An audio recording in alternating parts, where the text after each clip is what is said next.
Uy, hindi na naman kayo? Ano magandang gawin? Saktong-sakto, masama ang pakiramdam ko. Tinatablan din pala ng trangkaso mga pogi. Tara, samahan niyo ako, luto tayo. Ang patanggal ng trangkaso, sinigang na baka. Let's go.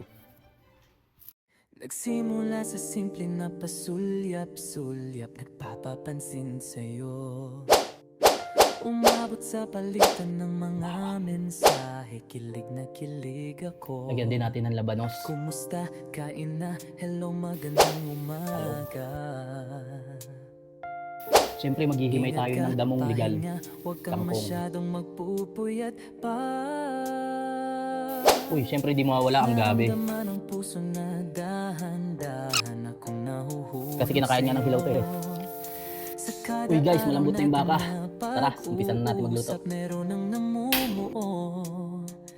Hindi ko na alam kung ano ang patutunguhan. Ang hiling ko lang naman na itong naramdaman.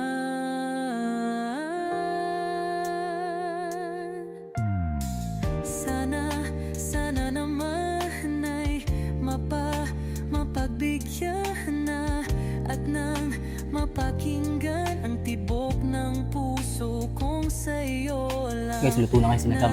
Tara, plating na tayo. Sinigang natin na baka. Yan.